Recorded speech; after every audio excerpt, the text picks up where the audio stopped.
Jadi, yang pertama yaitu adalah laporan arus kas.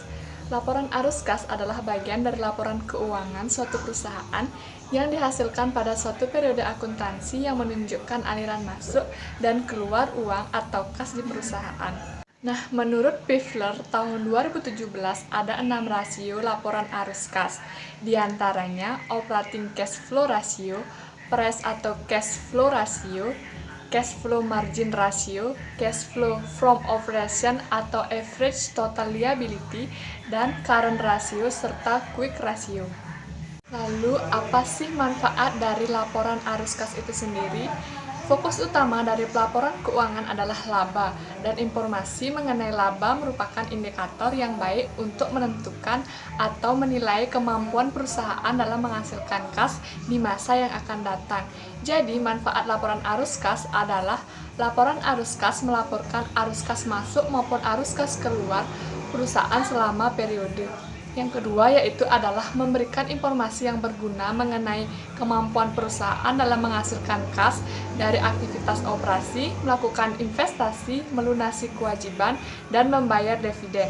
Manfaat laporan arus kas selanjutnya adalah laporan arus kas digunakan oleh manajemen untuk mengevaluasi kegiatan operasional yang telah berlangsung dan merencanakan aktivitas investasi dan pembiayaan di masa yang akan datang. Selanjutnya yaitu laporan arus kas ini juga digunakan oleh kreditor dan investor dalam menilai tingkat likuiditas maupun potensi perusahaan dalam menghasilkan suatu laba. Selain memiliki manfaat, laporan arus kas juga memiliki keterbatasan. Di antaranya, tidak diharuskannya pengungkapan terpisah untuk arus kas yang terkait dengan pos luar biasa atau operasi yang dihentikan. Yang kedua yaitu bunga dan dividen yang diterima serta bunga yang dibayarkan dikelompokkan sebagai arus kas operasi. Yang terakhir yaitu pajak dikelompokkan sebagai kas operasi. Selanjutnya yaitu mengenai komponen dari laporan arus kas. Komponen dari laporan arus kas terdiri dari 3, yaitu aktivitas operasi, aktivitas investasi, dan aktivitas pendanaan. Yang pertama adalah aktivitas operasi. Aktivitas operasi ini menggambarkan perubahan dalam saldo akun buku besar untuk aset lancar dan kewajiban lancar. Dan yang kedua yaitu adalah laporan arus kas dari aktivitas investasi. Nah, bagian kedua ini didedikasikan untuk kegiatan investasi. Semua investasi di dalam perusahaan tercantum dalam kategori ini. Setiap penjualan atau pembelian properti, peralatan, dan pabrik yang memenuhi syarat masuk ke dalam aktivitas investasi.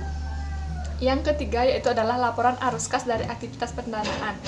Untuk bagian ini, dari laporan arus kas mencantumkan informasi untuk kegiatan pendanaan perusahaan, kegiatan pembiayaan meliputi pembelian obligasi saham, serta pembayaran dividen. Nah, untuk yang terakhir adalah mengenai bentuk-bentuk dari laporan arus kas. Bentuk-bentuk dari laporan arus kas ini terdiri dari 2, yaitu metode cash flow langsung dan metode cash flow tidak langsung. Nah, untuk yang pertama adalah metode cash flow langsung.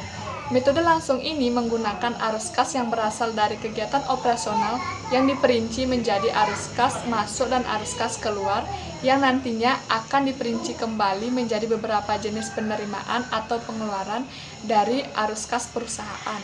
Untuk yang kedua yaitu metode cash flow tidak langsung. Metode ini ditentukan dengan mengoreksi laba bersih yang dilaporkan di laporan laba rugi perusahaan.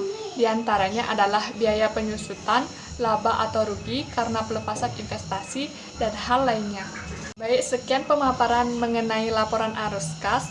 Semoga informasi yang tersedia dalam video ini bermanfaat. Terima kasih.